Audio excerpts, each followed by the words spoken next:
Ho aminareo hatrany any riavana ny fahasoavan'i Jesosy Kristy tompontsika. Amen. Ny finoan'ny Tomasy. Ny finoan'ny Tomasy. Zany indray no asongadiny izao mofinainantsika an'io izao. Atao amin'ny filazantsara araka ny Jaona toko faha 20, ny andininy faha 9 hatramin'ny faha 130 farany. Ny finoan'ny Tomasy. Nisy fiovam-penitra mahery vaika teo amin'ny finoan'ny Tomasy noho ny fanatrehan'i Jesosy Kristy velona ilay nitsangana tamin'ny maty. Teo aloha i Tomasy, rehefa molatsy ny fanenina tamin'i Jesosy nitsangana tamin'ny maty, dia sokajony olona kely finoana, mba tsy lazana hoe tsy nanam-pinoana. I Tomasy eto no toy ny razamben'ireo siantifika ka tsy mino maty raha tsy avy mandevona. Zao mihitsy ny fomba ilazan'ny Tomasy azy eo amin'ny andininy faha 520 manao hoe raha tsy hitako eo amin'ny tanany ny olatra nanombohana ka ataoko eo amin'ny olatry ny nombohana ny ratsan-tanako ary ataoko eo amin'ny lamvoniko ny tanako dia tsy mba ino aho. Efa niseho tamin'ny mpianatra rehetra Jesosy fa Tomasy tsy teo. Dia vokatry ny tsy fihaonany tamin'i Jesosy dia tsy finoana lalipaka no tao aminy. Mitady proof tahaka an'ireo siantifika no nataony. Zany riavana lesona anankiray ho antsika. Mahazo toa mamonjy fanompoam-pivavahana fa rehefa mivory ny zanak'Andriamanitra ka tsy tonga ianao dia miteraka tsy finoana zany. Zay ny anankiray.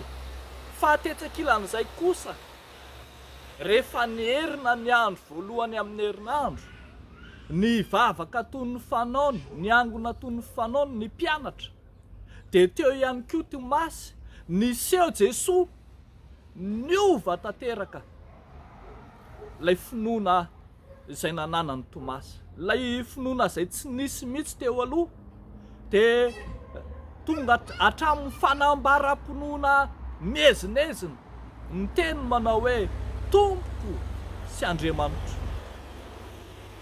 Tena nataon'i Jesosy ho an'ny Tomasy manokana fa tsy sanatria akory hoe resaka fahitana na fahagagana fotsiny ny finoana, fa tena natao manokana ho an'ny Tomasy teo anatrehan'ny tsy finoana. Dia ilay hetahetan'ny Tomasy teo aloha no indro no valian'i Jesosy ara-baky teny. Ka dia ho Jesosy amin'ny andininy faha 720 manao hoe atehefeto amin'ny ratsan-tanako ary, ka jereo ny tanako, ary atehefeto koa ny tananao, ka ataovy amin'ny lany voko, ary aza ho isan'izay tsy mino fa mino.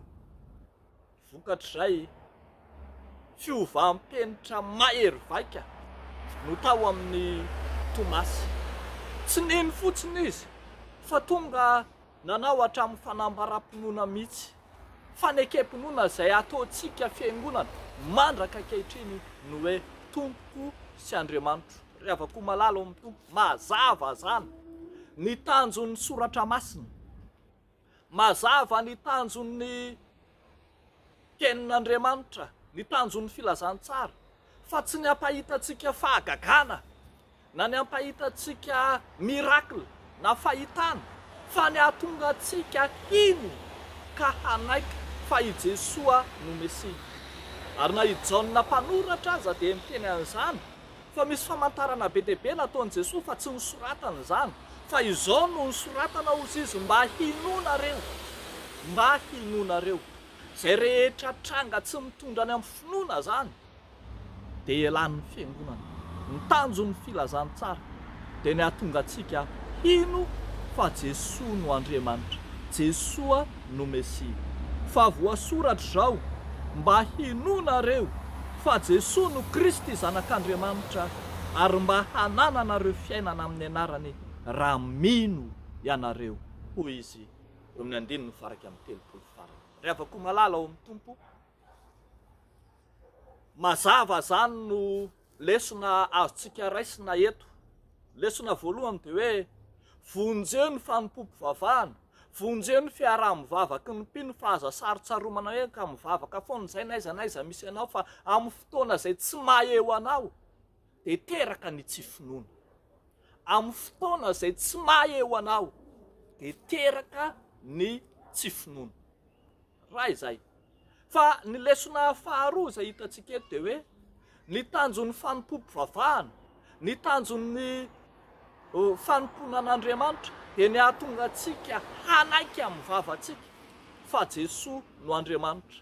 Tsy fombafomba-pivavahana, tsy fanaovana fanamarinam-pahatongavana, tsy fisehoana ivelany sy fanarahana fomba ny antsoina hoe mivavaka, fa fanekena fa Jesoa no Andriamanitra. Ny filazantsara rehetra izay tsy mitondra makany amin'ny finoana an' Jesoa ho Andriamanitra dia tsy filazantsara izy.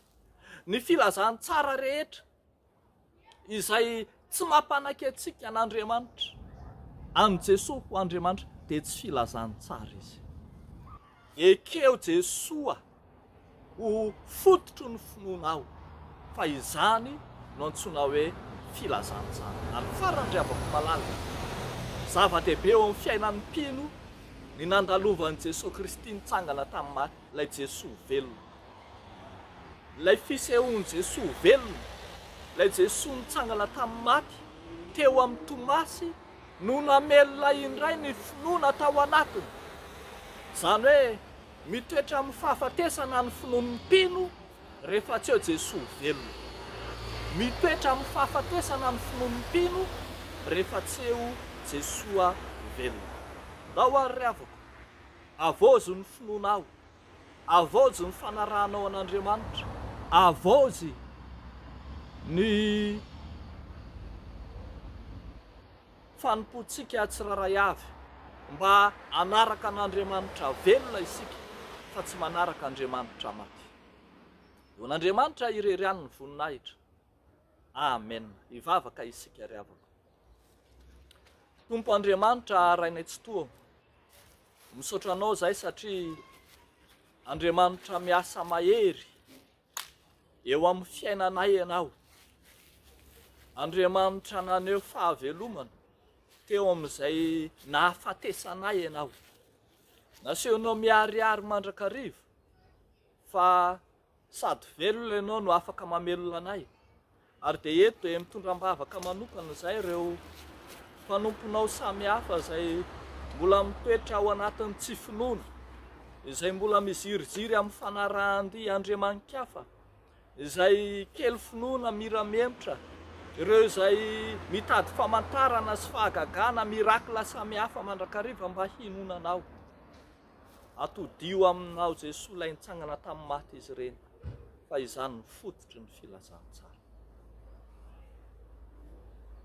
Tsy mitsahatra ny mivavaka ho an'ny fiangonanao, mamarana ny fivorian'ny mpiandraikitra foibe ny FJKM amin'ity andro anio ity. Isaoranay anao zany, kanefa entinay ambavaka eo anatrehanao sahady ny fampiarana, ireo hevitra tapaka rehetra, ny fandaminana, ny fandrindrana, ary ny amin'izay ahatongavan'izy ireo any amin'ny toerana izay niaviany tsiraray avy.